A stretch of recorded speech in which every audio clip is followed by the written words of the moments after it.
morning, ma'am. Good morning, classmates. So today I'm going to discuss the cultural management of carrot. So the cultural management practices. First, we have the land preparation. Plow and harrow the field 2 to 3 times. Prepare raised seed beds 20 cm high, 0.7 to 0.8 meter wide, and 0.3 meter apart. So, pag ginawa po natin yung land preparation, ang gagawin po natin ay i-plow natin and i-harrow ng 2 to 3 times. And then, yung seedbed niya is dapat merong sukat na 20 cm. And then, yung lapad niya is 0.7 to 0.8 meter. Ayan. And then, kung magkakaroon pa tayo ng another plot is 0.3 meter naman yung layo niya. And then, pulverize natin yung soil and incorporate fully decomposed chicken manure or any commercial or organic fertilizer. So, syempre, para maging maganda yung lupa, so nag-a-add tayo ng manure. So, pwede natin gamitin dito yung chicken manure, and then pwede din commercial or yung mga organic fertilizer. And then, planting. Before planting, make a shallow lines across prepared beds, spaced 10 cm apart, sow the seeds thinly and cover lightly the soil. So, ang gagawin natin, magkakaroon tayo ng line which is dapat malalim-lalim siya kasi yun yung paglalagyan natin ng buto. So, meron tayong 10 cm yung layo. So, after nun is pag nakagawa na tayo ng butas, ayun, na paglalagyan ng carrots. Since malilit yung carrots, hindi na talaga na need natin ng malalalim. So, dapat yung paline lang siya na pwedeng lalagyan ng mga seeds. So, parang gagawa natin ng way or dun ilalagay yung buto ng carrots. So, after na malagay na natin, matanim na natin yung buto doon, is i-cover natin ngayon ng soil. Hindi din gaano kalalim. So, yung light soil. So, ayan. In low elevation areas, the best time to plant is from the last week of October up to February or during the coolest part of the year. In the highlands, planting can be done throughout the year. So, ang gagawin natin dito, pag yung pinaka best time sa mga lowland is yung October up to February. So dito kasi is malamig yung year na yung yung mga month na to. So yung carrots kasi is maganda siya sa malalamig na area. So pag pag sa highlands naman or upland is pwede kahit saang buwan ng kahit anong buwan. Unlike pag lowland, meron lang certain like October to February. And then, the next one, meron tayong fertilization. So, sa fertilization, if the soil in your garden is not rich in nutrients, you may need to fertilize your carrots. Carrots should be fertilized when the tops have reached 3 inches tall. A granular type fertilizer will work well if used in moderation. Choose a fertilizer that has little nitrogen and more potassium and phosphate. 0, 10, 10, or 5, 15, 15 will work well. Phosphate and potassium encourages more root development. So, dito, ang nire-require nila sa carrot, pag 3 inches tall na, doon na tayo mag-start na maglagay ng fertilizer. So, naglalagay tayo ng fertilizer kapag pag kulang sa nutrients, syempre yung carrots natin. Kasi 'di ba yung fertilizer is siya yung nagiging, pag sa tao meron tayong vitamins, dito naman sa mga halaman meron tayong fertilizer na nagigive ng nutrients. And then dito, since yung carrots is root crop siya, mas need niya ng tawag dito, phosphate or yung potassium tsaka yung phosphate. Ayun nga, kahit maliit lang yung nitrogen, since yung phosphate and potassium is more on sa root development. So, dahil yung carrot nga, sabi ko, root crop siya. So, need siya na talaga ng phosphate tsaka potassium. Kahit hindi na talaga yung nitrogen, kasi yung nitrogen is more on sa leaves, yung nagpapagreen. So, dito, kahit yung fertilizer mo, makikita natin 0, 10, 10. So, 0 yung nitrogen is okay lang. pwede natin gamitin yan. And then dito naman 5, 15, 15, 5 lang yung nitrogen kasi hindi naman siya gaano talaga kakailangan. Mas okay pa din na pantay dito yung potassium tsaka phosphate. Ayan. And then the next one, meron tayong irrigation. Carrot needs a lot of moisture during the first 30 days of growth. Irregular watering leads to cracking and forking. Water every 5 to 7 days or as needed. Mulch with dried grasses or rice straw to minimize weed growth and moisture loss. So, nagkakaroon tayo dito ng irrigation or sa watering. Ayan. Kasi, dito, pag irregular yung watering natin, nagkakaroon ng problema. Since nga root crop siya, so nangyayari, yung mismong roots niya, diba, yung top roots niya, yun na yung kinakain ng tao. So, minsan, pag pangit yung watering natin or yung irrigation is nagka-crack yung mismong top root niya.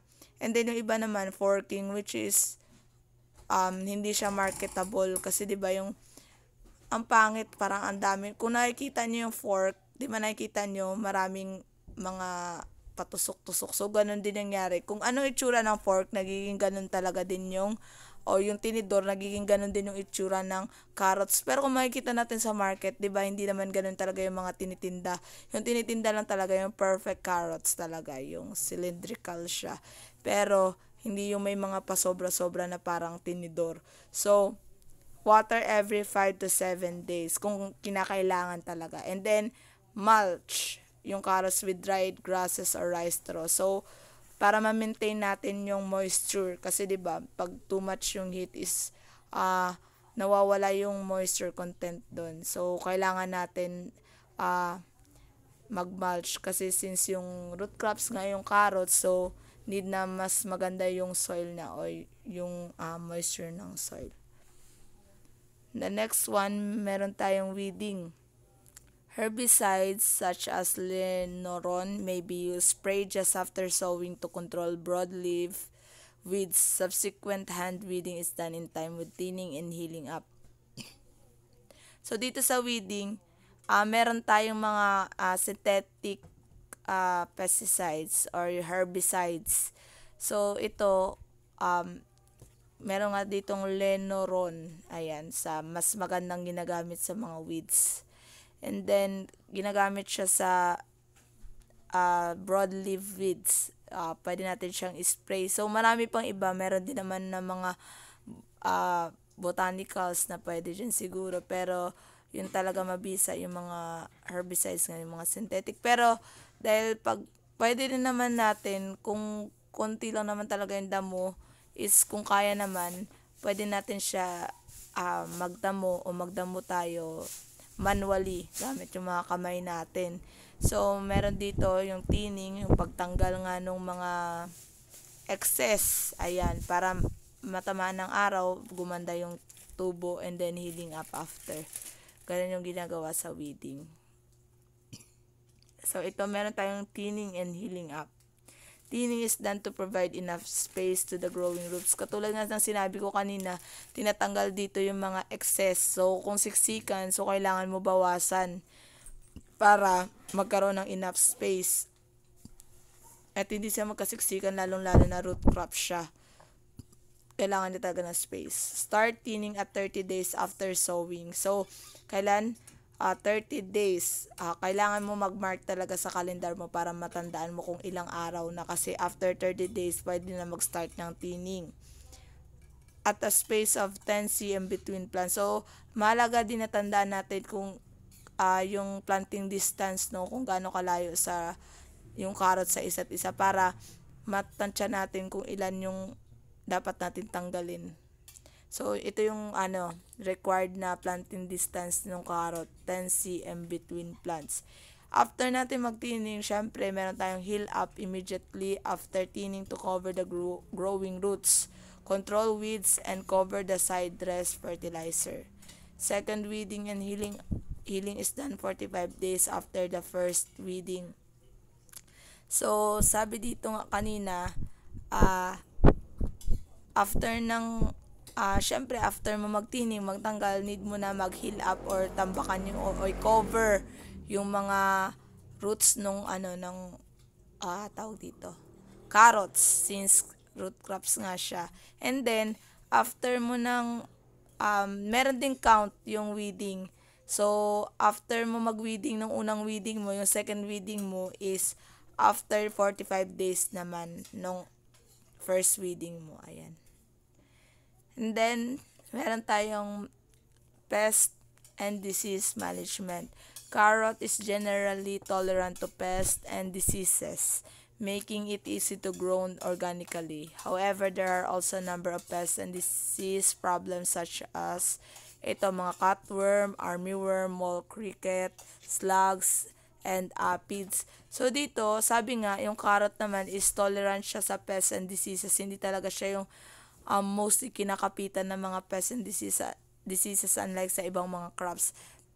Pero syempre meron pa rin talagang mga pests tsaka disease na tumatama sa carrot. So itong mga nabanggit ko nga hanggang aphids is ito yung tinatawag natin mga pests na nagbibring ng disease sa ating carrot. So nandito yung mga management nila kung paano natin kukontrolin ngayon yung mga ito. So, yung cutworm, meron spray with biological pesticides. Armyworm, spray with BT following the recommended rates.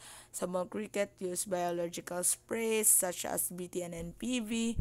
Yung slugs naman, spread rice as or slug pellets around the plots just to cover the soil. Yung aphids, spray with hot pepper extracts. And then sa diseases naman, ito yung mga recommendations natin. Powdery mildew, spray sulfur-based fungicides or mancozeb following the recommendation rates. Root knot naman, practice crop rotation with non-host crops like corn. Bacterial soft rot, avoid injury to the roots during harvest and remove infected roots. Yung alternaria blight, use resistant or tolerant varieties such as terracotta and S-505. And then, meron tayong harvesting. Carrot can be harvested from 90 to 100 days after emergence depending on the variety and location. So, yung carrots, pwede na natin siya harvestin ng 90 to 120 days. So, pero ito, nakadepende pa rin sa variety kasi minsan yung variety meron mga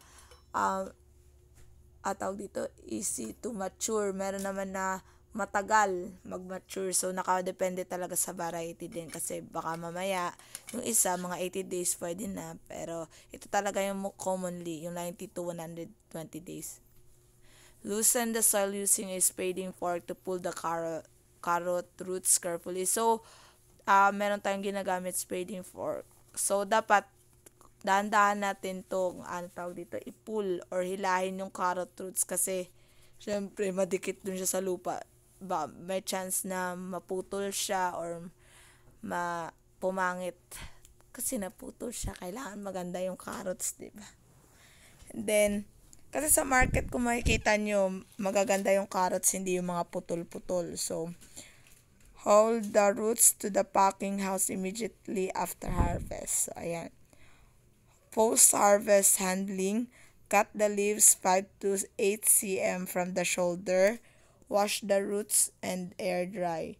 So, pag winash natin yung roots, mahalaga na i-air dry natin siya para maiwas yung pagkabulok na dapat matuyo siya agad. So, sort and classify according to size and appearance. So, itong mga carrots, syempre, kinaklasify sila according sa size nila tsaka appearance kasi mas maganda na magkakasama yung magkakasize din tsaka kayo magaganda kasi mamaya may mga reject, ayan, mga tinatawag nating reject, hindi katanggap-tanggap sa market. Pero itong mga reject naman, ayan nga, roots that are cracked, ayan, deformed and fork are considered non-marketable. Ayan, kasi yung mga ganito na pag nakakitaan na ng crack or mga na-deform, ayan, nagkaroon ng parang mga tinidor and a fork, 'di ba? Nagkaroon ng iba't iba na yung parang yung top roots nila is ayun, nagkanya-kanya na, parang talagang naging tawag sila dito